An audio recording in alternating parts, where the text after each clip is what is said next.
ఆంధ్రప్రదేశ్ రాష్ట్రంలో మరొక సర్వే సంస్థ సర్వే ఫలితాలని రిలీజ్ చేయటం అనేటటువంటిది వైఎస్ఆర్సీపీ శ్రేణులకి, అదే రకంగా తెలుగుదేశం పార్టీ శ్రేణులకి ఒక ఖచ్చితమైనటువంటి కమ్యూనికేట్ చేసినట్లయింది. ఇది వైఎస్ఆర్సీపీ పార్టీకి ఆనందాన్ని, తెలుగుదేశం, జనసేన, బీజేపీ కూటమికి దుఃఖాన్ని మిగిలించేటటువంటి సర్వే ఫలితాలుగా దీన్ని మనం చూడాల్సి వస్తుంది. ఈ 2-3 రోజుల కాలంలో అనేక రకాలైనటువంటి రాజకీయ నాయకుల యొక్క వ్యాఖ్యానాలు కనుక మనం చూస్తే, ముఖ్యంగా లోకేష్ అనేటటువంటి వ్యక్తి, చంద్రబాబు నాయుడికి తనయుడు, ఎన్టీ రామారావుకి మనవడుగా చెప్పుకునేటటువంటి ఈ వ్యక్తి ఎక్కడా కూడా ప్రత్యక్ష రాజకీయాల్లో ప్రజల చేత ఎన్నుకోబడినటువంటి రాజకీయ నాయకుడు కాడు. ప్రజల మీద రుద్దబడినటువంటి ఒక అసమర్థుడైనటువంటి రాజకీయ నాయకుడుగానే ఇతన్ని మనం పరిగణించాల్సి వస్తుంది. ఎందుకనంటే ఇతనిలో భాషలో ఏ రకమైనటువంటి క్లారిటీ ఉండదు, భావాల్లో క్లారిటీ ఉండదు, ఏ రకమైనటువంటి రాజకీయ పరమైనటువంటి అవగాహన లేనటువంటి వ్యక్తి. అతను మాట్లాడుతూ వైఎస్ఆర్సీపీని పాతాళంలోకి తొక్కివేస్తాము, అదే రకంగా గోతిలో పాతి పెడతాము, జగన్మోహన్ రెడ్డి గారి వ్యక్తిత్వాన్ని హననం చేస్తూనే వారి మీద కూడా ఇటువంటి వ్యాఖ్యానాలే చేశారు. అయితే ఈ వ్యక్తికి ఎక్కడా కూడా ఏ రకమైనటువంటి స్థాయి ఉన్నటువంటి వ్యక్తి కాదు. 150 మంది ఎమ్మెల్యేలను గెలిపించుకుని గడిచినటువంటి 10 సంవత్సరాల కాలంగా ఒక రాజకీయ పార్టీగాను, రాజకీయ నాయకుడుగాను ఆంధ్రప్రదేశ్ రాజకీయాల మీదే కాకుండా దేశవ్యాప్త రాజకీయాల మీద కూడా ఒక ప్రత్యక్షమైన ముద్ర కలిగినటువంటి నాయకుడు జగన్మోహన్ రెడ్డి గారు. అదే రకంగా చంద్రబాబు నాయుడు మాట్లాడుతూ ఇంకా 60 రోజులు మాత్రమే మిగిలింది, ఇక మేము రాబోతున్నాం అనేటటువంటి ఉత్తర కుమార ప్రగల్భాలు పలకటం కూడా మనం చూసాం. అదే రకంగా పవన్ కళ్యాణ్ మాట్లాడుతూ ఇక పాతాళంలోకి తొక్కివేస్తాను అనేటటువంటి మాటలు పదే చాలా సందర్భాల్లో మాట్లాడటం చూసాం. కానీ ఇప్పుడు సర్వే ఫలితాలు కనుక మనకు చూస్తే ఇవి మొత్తం తెలుగుదేశం, జనసేన, బీజేపీ కూటమిని అధః పాతాళంలోకి తొక్కటమే కాకుండా సర్వే ఫలితాలు తెలియజేస్తున్నాయి. ఇక మనం సర్వే ఫలితాలు చూస్తే పొలిటికల్ క్రిటిక్ అనేటటువంటి సర్వే వారికి ఆంధ్రప్రదేశ్ రాష్ట్ర శాసనసభకు సంబంధించినటువంటి ఫలితాలు, అదే రకంగా పార్లమెంటుకు సంబంధించినటువంటి ఫలితాలు రిలీజ్ చేశాయి.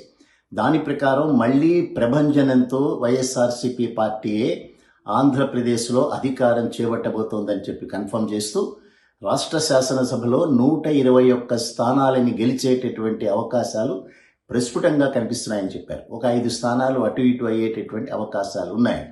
అదే రకంగా తెలుగుదేశం పార్టీ కేవలం 54 స్థానాలకు మాత్రమే పరిమితం అవుతుంది. మా కూటమంతా కూడా 5 స్థానాలు అటు ఇటు అయ్యే అవకాశాలు ఉన్నాయి.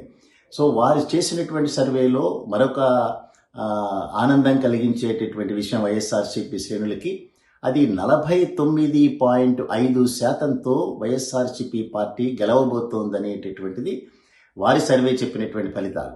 అదే కూటమి కనుక వస్తే 43% మాత్రమే పరిమితం అవుతాయి. ఇవి ఇంకా తక్కువ అయ్యేటటువంటి అవకాశాలు ఉన్నాయి కూడా అని చెప్పారు.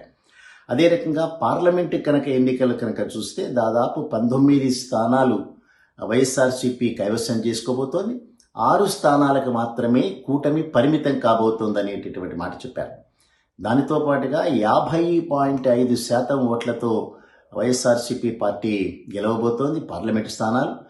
కూటమికి 44%కి మాత్రమే పరిమితం అవుతుంది. అంటే 50.5% ఓట్లతో వైఎస్ఆర్సీపీ, 44%తో మాత్రమే కూటమి పరిమితం అవుతాయనేటటువంటి మాట చెప్పారు. సో దీంతో వాళ్ళ యొక్క విశ్లేషణని ఇంకా కొద్దిగా ముందుకు తీసుకెళ్తూ మేము చాలా విపులంగా, అదే రకంగా చాలా డీప్గా దాన్ని సర్వే చేసినాము ఆంధ్రప్రదేశ్ రాష్ట్రంలో. సో దానిలో మాకు ప్రస్ఫుటంగా కనిపించింది ఏమిటంటే అర్బన్ అండ్ రూరల్ ఈ రకమైనటువంటి కేటగిరీలు మనం కూడా అంతకుముందు చాలా క్లియర్గా సర్వే చేసి చెప్పాం. ఆ రకమైనటువంటి ఫలితాలని వీరు కూడా చెప్తూ అర్బన్ని, రూరల్ని కనుక మనం ఓటర్లుగా కనుక డివైడ్ చేస్తే వైఎస్ఆర్సీపీ అత్యంత బలమైనటువంటి పార్టీగా రూరల్ ఏరియాస్లో ఆవిర్భవించడమే కాకుండా అది ఇంకా ముందుకు దూసుకువెళ్తోంది అనేటటువంటి మాట చెప్పారు. అదే రకంగా ఎర్లియర్ అర్బన్ ఓటర్లో కొంత శాతం తెలుగుదేశం పార్టీ వైపు మొగ్గు చూపినా, ఎందుకంటే హయ్యర్ మిడిల్ క్లాస్ పీపుల్ ఎప్పుడు కూడా ఓటింగ్కి రారు. Only middle class, lower middle class మాత్రమే ఓటింగ్కి ప్రిఫరెన్స్ చూపించేటటువంటి సందర్భంలో సో అక్కడ ఉన్నటువంటి వాటిని యథాతథంగా మనం తీసుకోలేము. అంచేత అర్బన్ ఓటర్లో కూడా కాలక్రమేణా వైఎస్ఆర్సీపీ పుంజుకుంటోందనేటటువంటి ప్రత్యక్షమైనటువంటి సాక్ష్యాలు మాకు వచ్చినాయనేటటువంటి మాట చెప్పారు. సో ఆ రకంగానే లబ్ధిదారులు అనేటటువంటి వాళ్ళు ఈసారి చాలా ప్రత్యక్షమైన ఇంపాక్ట్ క్రియేట్ చేయబోతున్నారు అనేటటువంటి మాట కూడా దానిలో చెప్పారు. అదే రకంగా మహిళలలో వైఎస్ఆర్సీపీ పార్టీ గణనీయమైనటువంటి పలుకుబడిని పెంచుకోవటమే కాకుండా ఈ ప్రభుత్వంలోనే మహిళలందరూ కూడా చాలా సంతృప్తికరంగా, అదే రకంగా భద్రతాపరంగా కూడా సేఫ్గా ఉన్నారనేటటువంటి మాట ఈ సర్వే అనేటటువంటి ఫలితాలను తెలియజేస్తూనే వారు కూడా ఇదే మాట చెప్పారు.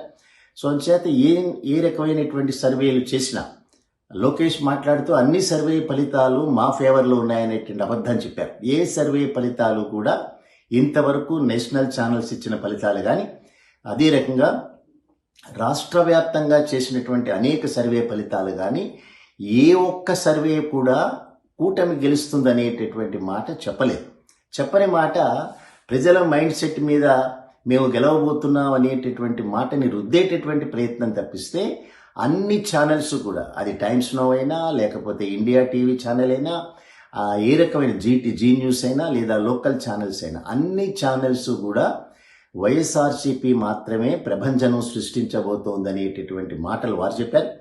వైఎస్ఆర్సీపీకి సంబంధించినటువంటి నాయకులు కానీ జగన్మోహన్ రెడ్డి గారు అయితే మాకు ఈ సర్వే ఫలితాల కంటే మించే మేము ప్రజల మన్నన్ని పొందగలుగుతున్నాం, మేము 175కి 175 స్థానాలు, 25కి 25 పార్లమెంటు స్థానాలు గెలవబోతున్నాం అనేటటువంటి ఆ రకమైన నమ్మకంతోనే వారు ఎన్నికల రంగంలోకి దిగుతున్నారు. రేపు 16వ తేదీన ఎన్నికల మేనిఫెస్టో డిక్లేర్ చేయటం కాకుండా అదే రకంగా అభ్యర్థులను కూడా డిక్లేర్ చేసేటటువంటి ప్రాసెస్లో వైఎస్ఆర్సీపీ వెళుతోంది. సో అభ్యర్థుల్ని డిక్లేర్ చేసిన తర్వాత అదే రకంగా ఎన్నికల మేనిఫెస్టో వారు 16వ తేదీన చేసినా చేయకపోయినా తప్పనిసరిగా అది ప్రజల మీద ఒక రకమైన ఇంపాక్ట్ క్రియేట్ చేసేటటువంటి సాధనంగా మనం భావించాలి. నమ్మకం, రాజకీయ పార్టీల మీద నమ్మకం కలిగితే ప్రజలందరికీ కూడా జగన్మోహన్ రెడ్డి గారు చెప్తే చేస్తాడు అనేటటువంటి నమ్మకం కలిగినటువంటి వ్యక్తులుగా తప్పనిసరిగా ఆ మేనిఫెస్టోకే ఏ రకమైన ఏదైనా ప్రాధాన్యత ఉంటుంది.